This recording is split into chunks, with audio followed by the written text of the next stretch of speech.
Alors aujourd'hui on analyse Clément. Clément qui est passé de 8,15 au 400 à moins de 7,15 en 2 mois avec le plan d'entraînement gratuit. Donc première chose qu'on peut voir Clément au niveau de ton alignement, c'est que même si tu as la tête légèrement relevée et donc si tu n'as pas la nuque à plat, tu es bien aligné de la tête aux pieds.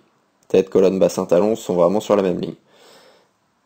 Deuxième chose, en lien aussi avec cet alignement, c'est l'horizontalité de ton corps. Tu es bien à la surface car on voit vraiment les talons qui émergent à chaque battement ou presque. Donc ce qui veut dire que tu minimises bien les freins à l'avancement. Donc ensuite, on voit le haut de ton dos ici, à chaque fois, rester vraiment toujours au-dessus de l'eau. Ça fait que tu prends les résistances de surface, qu'on appelle les résistances de vague, et que si tu nageais un peu plus dans l'eau, un peu plus immergé, tu minimiserais les freins, et tu pourrais aussi prendre un peu plus d'eau, un peu plus de profondeur. En gros, tu irais plus loin à chaque mouvement, tu irais plus vite.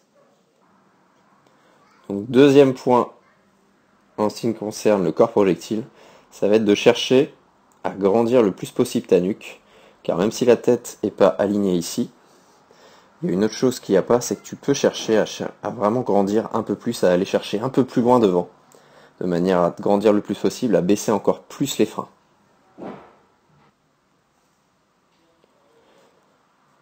Donc un exercice que je mets dans tous mes plans d'entraînement, pour pouvoir travailler ces deux thématiques, va être de faire des coulées ou des glissés, avec les focus suivants. Alors focus numéro 1, ça va être de chercher à bomber ton torse de manière à l'immerger vraiment le plus possible.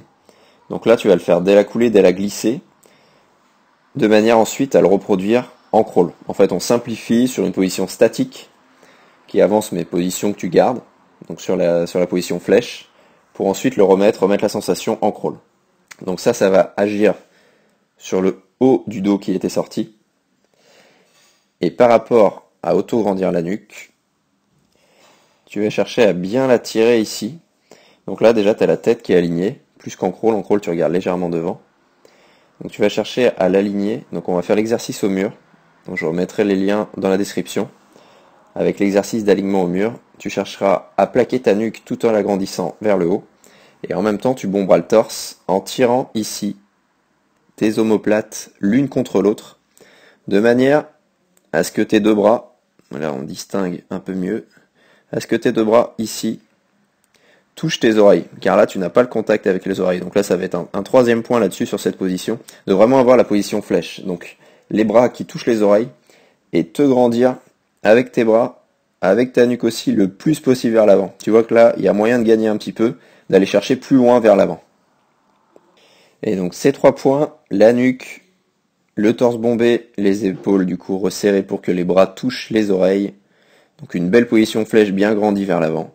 Vont vraiment te servir en crawl ensuite à garder cette position et à être beaucoup plus à l'aise, avec beaucoup moins de résistance, avec plus de mobilité et donc des retours de bras qui vont aller beaucoup plus vers l'avant. Là ils partent légèrement sur le côté, mais là tu vas vraiment aller chercher encore plus devant, ce qui va vraiment t'aider en fait à prendre ensuite tes appuis beaucoup plus simplement.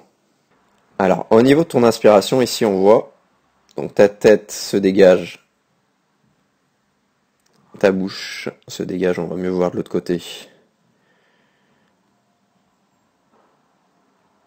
Quand tu touches ta cuisse, donc ça c'est très bien, là on voit bien à ce niveau-là ton inspiration au début du retour aérien de ton bras gauche. Par contre, ce qu'on va pouvoir voir, c'est que là tu vois ton bras revient, tu as toujours la tête au-dessus de l'eau, le visage qui est émergé. Donc ton inspiration est un peu longue. Donc il va falloir travailler sur deux choses.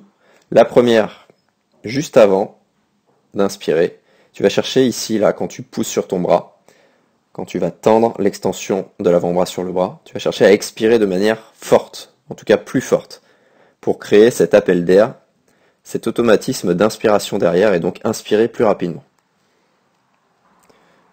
La deuxième chose, ça va être de chercher à chaque fois après l'inspiration là on va le voir ici, de chercher à mettre ton épaule, ton bras, collé à ce niveau-là, au niveau de l'oreille. Donc c'est-à-dire que tu dois remettre le visage orienté vers le fond, tu dois re-regarder vers le fond, de manière à ce que ton épaule puisse toucher ton oreille quand tu as le regard orienté vers le fond. Et donc troisième point, ça va être par rapport à ta propulsion. Donc on voit que tu as un catch légèrement construit,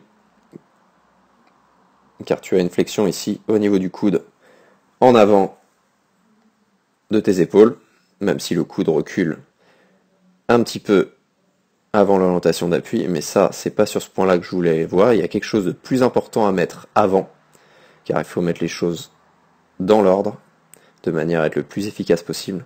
Ça va être, et ça se voit surtout sur ton bras gauche, regarde ici ton épaule.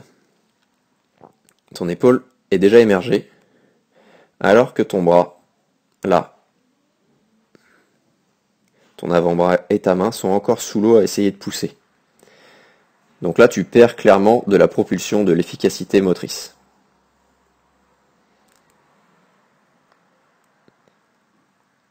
Donc ici, on va le voir encore, tu vois, là tu as vraiment tout le bras ici sorti de l'eau, alors que l'épaule est dégagée et tu n'as pas fini ton trajet moteur. Du coup, là, je te conseillerais un repère assez simple, ça va être de garder ton épaule sous l'eau jusqu'à ce que ta main touche ta cuisse. Donc de vraiment garder cet engagement d'épaule le plus possible, de sentir que ton épaule reste dans l'eau jusqu'à ce que ta main touche ta cuisse. Donc c'est un des exercices que je propose. Si celui-là marche pas, j'en ai d'autres, n'hésite pas à me demander. Et je te renverrai les liens pour aller sur ce roulis d'épaule un peu plus prononcé. En tout cas, le maintenir plus longtemps. Voilà, et je te rappelle un point important, chaque chose en son temps, un point chaque semaine, et c'est comme ça que tu progresseras le plus vite et que tu pèteras les 7 minutes au 400 dans quelques semaines.